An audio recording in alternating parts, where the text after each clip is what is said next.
Hola, yo soy Anel Pérez, estamos aquí en TV UNAM en otro programa de esta temporada de Vindictas Nuevas Miradas.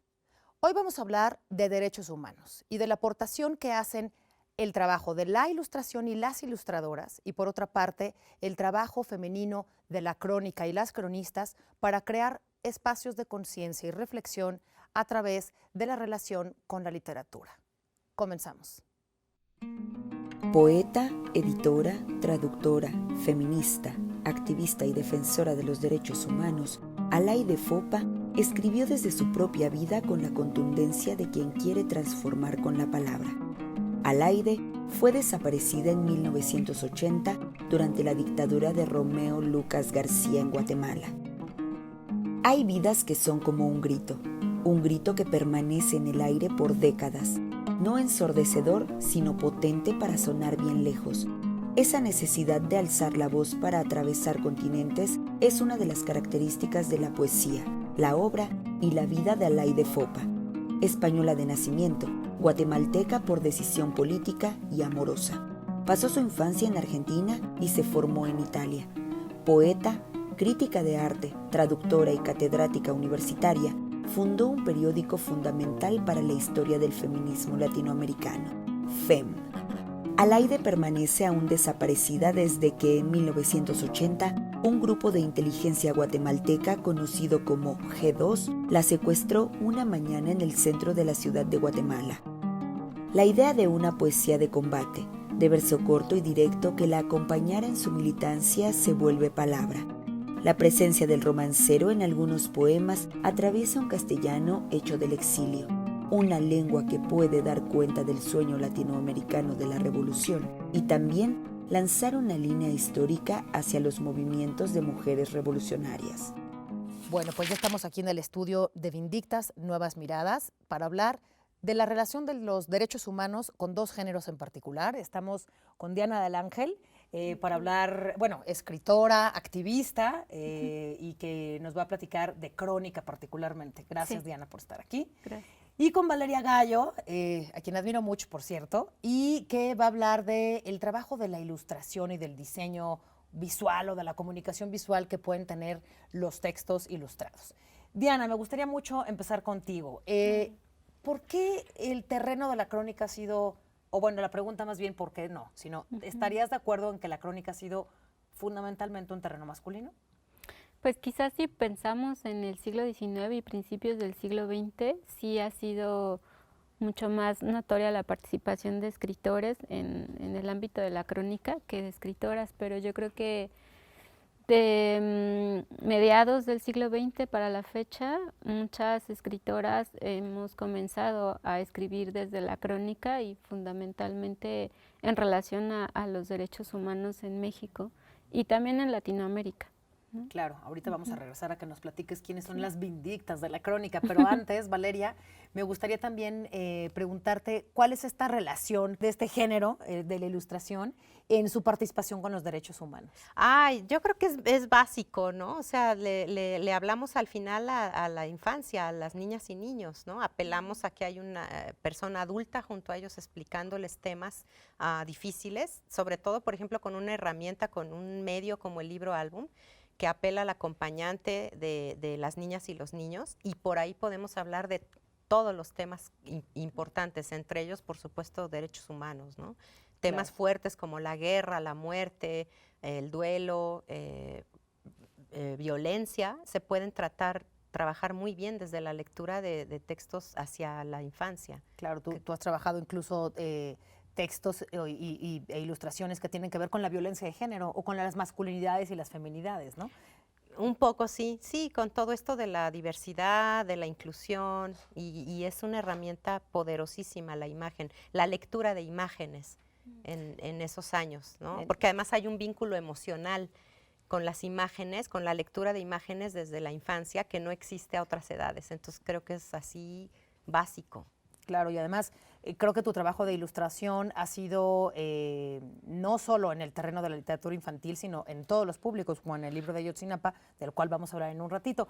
Pero quería preguntarte, Diana, ¿cuáles son estas mujeres vindictas o estas mujeres a las que habría que reivindicar en las aportaciones que hicieron al género de la crónica?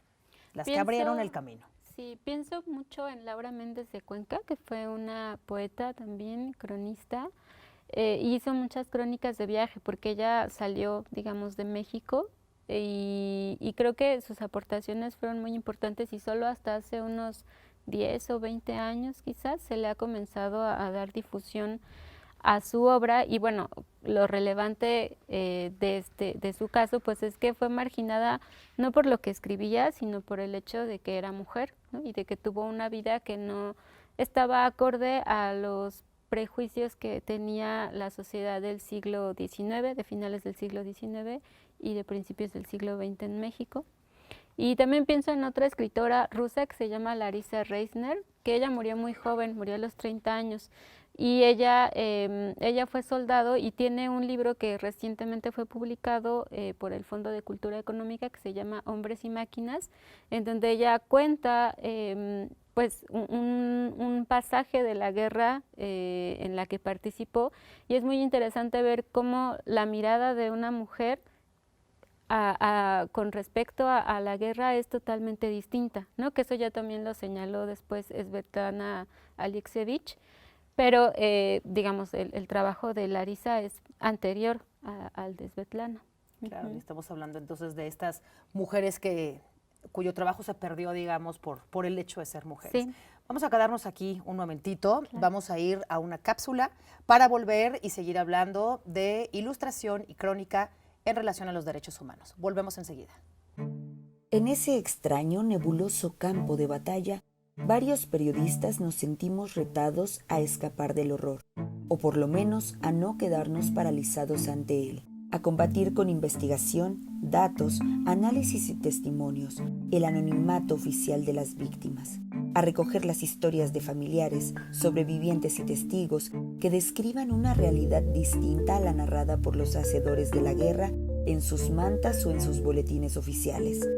Sentíamos esa urgencia de gritar que detrás de cada una de las noticias sobre los asesinatos quedaban víctimas heridas y silenciadas que necesitaban solidaridad, ser escuchadas, atendidas.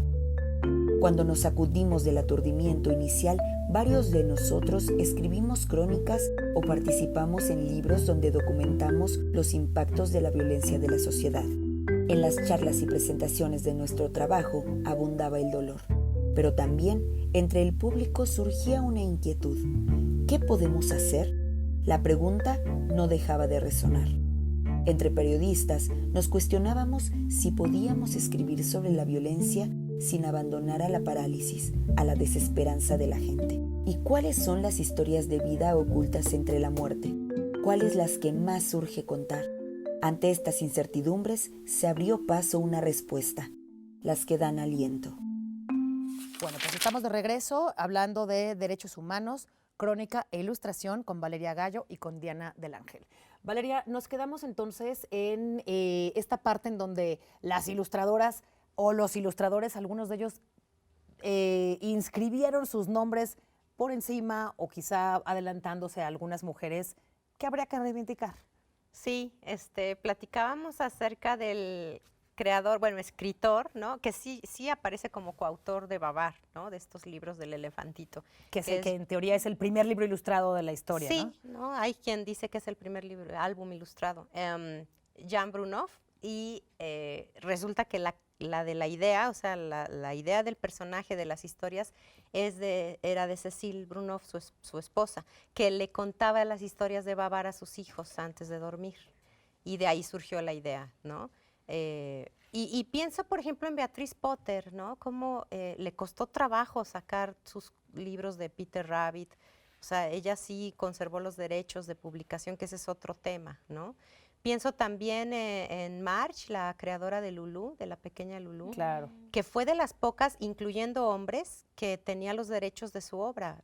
Muchos dibujantes, historietistas, no tenían los derechos de su obra, ¿no? Entonces los dueños eran los editores, pero ellos no tenían los derechos de sus personajes incluso, ¿no? Claro, Entonces, platicaba un poquito con Diana cómo la ilustración, muchas veces bueno, el libro álbum no, pero muchas veces el nombre del el ilustrador no estaba en la portada. no. estaba considerado como algo distinto que un autor, ¿no? Sí, claro. ¿Cómo es ahora? Creo que se ha ido ganando terreno en ese sentido y yo creo que tiene que ver con qué tipo de publicación es, ¿no? La coautoría se considera mucho en el libro álbum, por ejemplo.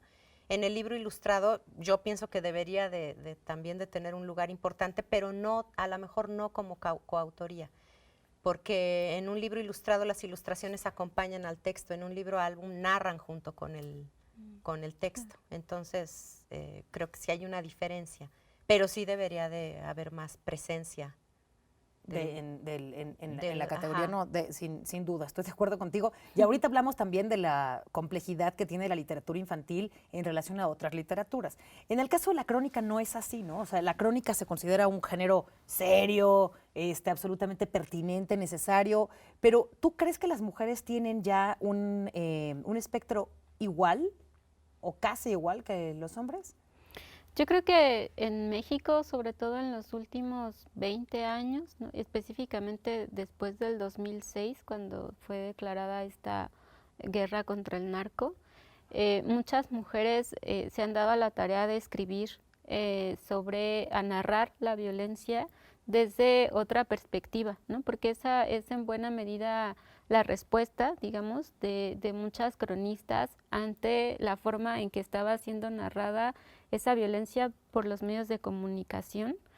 Y entonces, en ese sentido, creo que sí hemos construido no solo un espacio, sino que ese es un espacio de resistencia que las cronistas hemos construido para contar nuestra realidad desde otra perspectiva, ¿no? ¿Hay una voz distinta en la crónica escrita por mujeres? Yo creo que sí, porque incluso si retomando un poco el caso de Larissa Reisner, recuerdo algo muy curioso que ella en sus descripciones va hablando de las plantas y de los seres vivos no humanos que se encuentran afectados por la nieve, ¿no? Entonces ese tipo de cosas, por ejemplo, son muy significativas de una mirada que está atenta a todo lo que está ocurriendo, no solo a las relaciones humanas o no solo a las cuestiones sociales, sino también a las cuestiones de la naturaleza, digamos, que también es un tema que está en boga ahora.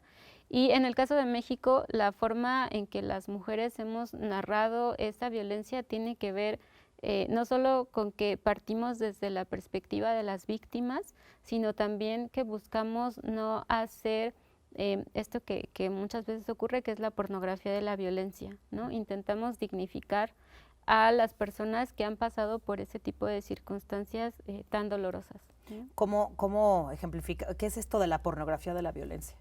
Bueno, por ejemplo, cuando la gente o cuando los medios de comunicación ponen el foco en el perpetrador o en los actos que cometió el perpetrador, ¿no? Eso también se puede ver mucho en la gráfica, ¿no? En las fotografías, por ejemplo, que publicaron de Ingrid Escamilla. Sí. Entonces, nosotras estamos intentando hacer otra manera de contarnos, ¿no? O sea, de decir, esto es terrible, pero hay una esperanza y también es posible la dignificación de las personas que han pasado por estos actos tan dolorosos, ¿no? Y tan violentos. Claro, impresionante y totalmente de acuerdo. Vamos a quedarnos aquí, Claro. vamos a ir a un corte y volviendo, me encantaría hablar del trabajo que ustedes han hecho en el marco de Ayotzinapa. Así que no se vayan, volvemos en un segundito.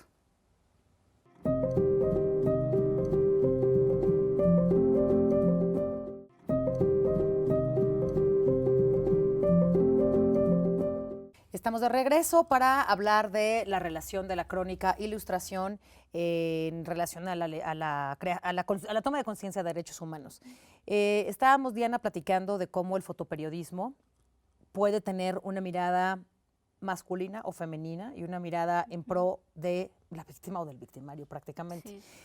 Cuéntanos un poco de este libro maravilloso que yo recomiendo a todo el mundo que lean, Procesos de la Noche, de Ana del Ángel. Curiosamente, con la misma prologuista, Elena Poniatowska, de otro libro del cual vamos a hablar en un segundito. Sí. Pero platícanos, este es un ejercicio de crónica con una mirada femenina, de un caso en el que han hablado todos los periodistas, y en qué se particulariza una mirada hecha desde las letras y desde una voz femenina.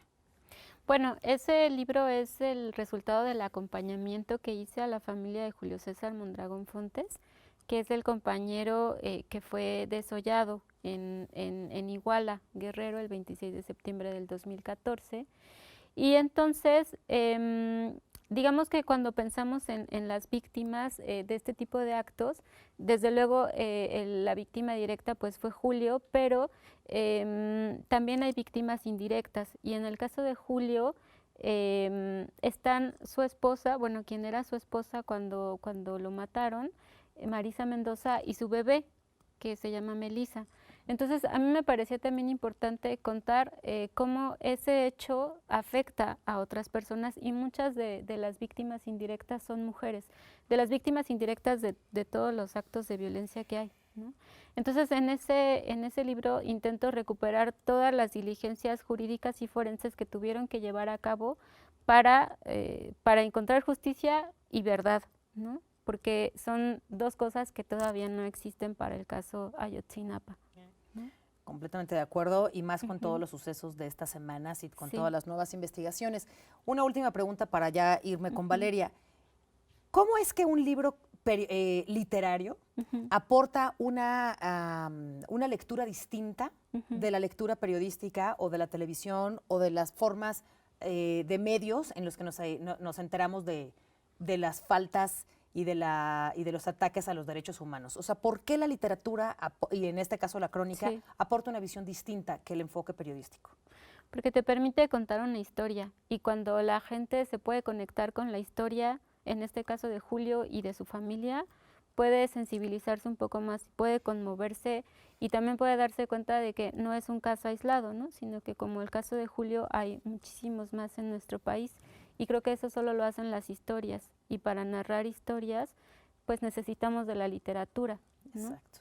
Me encanta tu respuesta. Muchas gracias, Diana. Y para empatar un poco el trabajo que hace Valeria Gallo, yo quiero también recomendar mucho Te buscaré hasta encontrarte, este libro publicado por la UAM Xochimilco, hermosísimo, también con un prólogo de Elena Poniatowska, en el que la ilustración, lo vas a decir mejor tú que yo, forma parte de una voz colectiva que dice, vivos se los llevaron y así los queremos. Cuéntanos un poco la historia de este libro, y si te lo doy por si quieres tú mostrarlo. Pues surge por la iniciativa que tuvimos ilustradoras e ilustradores en un mes después de los hechos en Ayotzinapa. Se me ocurrió como hacer algo alrededor de esto para llamar la atención de la gente, sobre todo, ¿no? Y invité gente para que hiciéramos retratos de los muchachos y los compartiéramos en redes. Y pues tuvo muchos seguidores, mucha gente quiso participar, incluso aunque no dibujaban. Hubo gente que ni se dedicaba a la ilustración y hizo retratos, ¿no? Y me emocionó mucho lo que dijo Diana ahorita de las historias, de cómo nos conectamos no solo a través de la literatura, sino del arte en general, ¿no? Y que es lo que siempre yo pienso, que tenemos como esa herramienta emocional que puede tocar a otros niveles que la noticia o que este tipo de información no conecta, ¿no? Y creo que es parecido a lo que dice Diana, lo que pasó con los retratos, que a través del color y de los trazos logramos como conectar, hacer una conexión emocional con la gente y decir, hoy, ¿no? O sea, sí son seres humanos, no son estas fotos infantiles en blanco y negro que andan por ahí en las noticias y que no me importan, ¿no? O sea, no, salirnos del número y irnos a la particularidad. Déjame quedarnos aquí, vamos a volver en unos segundos para seguir hablando de derechos humanos, ilustración y crónica. No se vayan, volvemos enseguida. 27 de abril de 2016. Marisa Mendoza, Olivia Mendoza, Sayuri Herrera, Nayeli García y yo viajábamos a la Normal de Ayotzinapa para estar presentes en la ceremonia que se organizó para despedir al grupo interdisciplinario de expertos independientes. Solo vamos mujeres. Aunque ha habido compañeros solidarios que se aprestan para conducir, el 90% de las diligencias que ha requerido este caso han sido hechas por mujeres. Nunca falta quien pregunte, ¿van solas? A finales de febrero, 2 mochileras argentinas fueron drogadas, violadas y asesinadas mientras cruzaban Ecuador en su viaje. Además de la indignación que el hecho levantó en redes sociales, también hubo una consigna que se hizo escuchar en medio de todo. No iban solas, iban juntas, lo cual puso en cuestión la creencia decimonónica, hay que decirlo, de que las mujeres que no viajan con un hombre van solas, sin que nadie las proteja. ¿Es que en este país en pleno siglo XXI la presencia de un hombre evita desapariciones forzadas, secuestros o ejecuciones? Vamos mujeres porque así son las cosas. Ejecutaron a Julio. Marisa y Melissa son las que quedaron. Melissa tiene 2 años. Marisa tiene que hacerlo. Sayuri fue quien tomó el caso. Estamos de regreso. Hablando de derechos humanos, ilustración y crónica. Y Valeria, nos quedamos entonces en este trabajo que hizo la UAM que hiciste y que editó la UAM Xochimilco, y decías, los colores, la gráfica, las distintas trabajos gráficos te aportan y te recuerdan que no son 43, que es uno por uno y que suman 43, pero cada uno es una persona que murió y que no sabemos dónde está. Y que tiene sus historias, ¿no? Como decía Diana. Bueno, sí quiero aclarar que no, yo casi que con el libro no tuve que ver, o sea, fue un proyecto que nos juntamos Mauricio Gómez Morín, Andrea Fuentes y yo. Después de la iniciativa de Ayotzinapa dijimos hay que hacer algo para también regresarle algo a las familias y a la escuela. Y tenemos años tratando de sacar el libro, y Andrea Fuentes, gracias a ella y además la belleza de edición que hizo, y que yo la quiero mucho y la admiro mucho, y ella fue quien pudo sacar al fin el libro, que queda como memoria, ¿no? No pudimos hacer al final esto que queríamos de recabar dinero, dárselo a las familias por cuestiones de que no existe una figura de donación en la UAM, cuestiones así, ¿no? Pero pues está como memoria el libro, ¿no? Claro. Que es importantísimo. Fundamental, y nada más para volver a recordar que cada una de estas, de la convocatoria que ustedes hicieron, recibió diferentes miradas de cada una de las personas que perdió la vida, y en este caso la ilustración nos vincula y crea una reflexión a los derechos humanos a partir de la mano de tantas y tantos ilustradores. Sí. En el caso de la crónica, platícame un poco. Elena Poniatowska está aquí en tu prólogo. ¿Cuál fue la recepción? ¿Cuál ha sido tu relación con las y los lectores de tu libro? Ha sido siendo muy mujer. padre porque mucha gente creo que se siente tocada por la historia, justamente, ¿no? O sea, porque en los encuentros que he tenido y que afortunadamente han podido ser en espacios universitarios, o sea, tanto de aquí, de la UNAM, como de otras universidades, ha sido muy padre ver el recibimiento de la joven comunidad lectora, ¿no? Que se acerca a conocer esta historia y dice, bueno, pues es que no sabía todo esto, ¿no? Y se sienten identificados, como todos, con los compañeros, ¿no? Con los compañeros 43, pero también con los compañeros que fueron ejecutados, ¿no? Y en ese sentido, Diana, me pregunto si tú tomas una iniciativa distinta cuando ves la evidencia de que la literatura, y sé que también escribes poesía, genera un espacio de reflexión distinto y que aporta a los derechos humanos más que otros géneros y más que a lo mejor investigaciones de ciencias sociales, que tienen y aportan desde luego, pero que tiene un espectro distinto. Cuéntanos de esto, de tu trabajo de poesía, por ejemplo. Lo que pasa es que la palabra poética, ¿no? La palabra literaria tiene un poder que no tiene la palabra académica, y eso tiene que ver con que puede conectar de una manera mucho más directa con las personas, ¿no?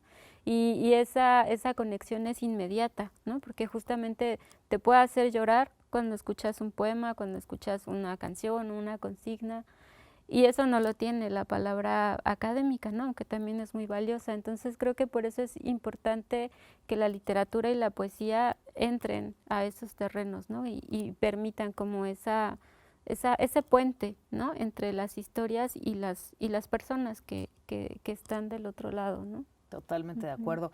Valeria, tú también tienes un trabajo muy amplio de otros ejercicios que has hecho desde la ilustración y que nos llevan a una reflexión de los derechos humanos. En el caso de los niños y niñas, cuéntanos un poquito.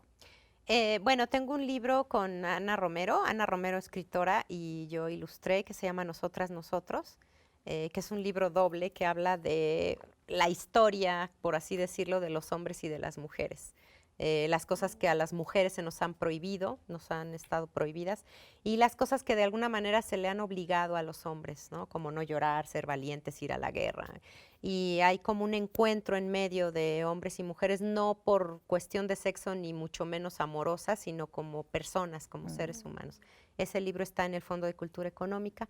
Y un libro que quiero mucho que se llama Esta familia que ves, que escribió mi pareja, mi compañero de vida, Alfonso Ochoa, y que también creo que habla mucho sobre esta idea de las diferencias que nos hacen al final ser humanos y querer ser felices, que es la familia que no es la de caja de cereal, del papá, la mamá, el niño, la niña, el perro y la camioneta, ¿no? Sino otras familias. Y la diversidad. Ajá, la diversidad de familias. Pues mis queridas, ha sido un placer estar con ustedes. Me queda claro que la literatura y los derechos humanos están en el terreno de las posibilidades de hacer cambios y transformaciones. ¿Con qué te quedas, Diana? ¿Con qué te quedas, Valeria? ¿Con qué nos vamos? Pues quizás con pedirle a todas y a todos que siempre que veamos una noticia de algún hecho violento, pensemos que atrás de esas personas hay familias, hay gente que los quisieron y hay una historia que vale la pena conocer. Totalmente de acuerdo. Valeria. Ay. Me voy con mucho de lo que dijo Diana, de lo que importa desde la comunicación visual en mi caso, la literatura, la poesía en el caso de Diana, pero de todos, ¿no? Las herramientas que tengamos a la mano para contar esas historias y que se haga memoria. Me encanta, también la memoria es una de las palabras que más hemos hablado aquí. Con esto nos vamos. Nos queda claro entonces que los derechos humanos son un espacio fundamental, no solo en las temáticas, sino en los géneros o subgéneros de la literatura y estas nuevas miradas a las vindictas de la crónica y de la ilustración. Mil gracias por estar con nosotros. Nos vemos la próxima semana aquí en TV UNAM en un nuevo episodio de Vindictas Nuevas Miradas. Hasta la próxima. Gracias.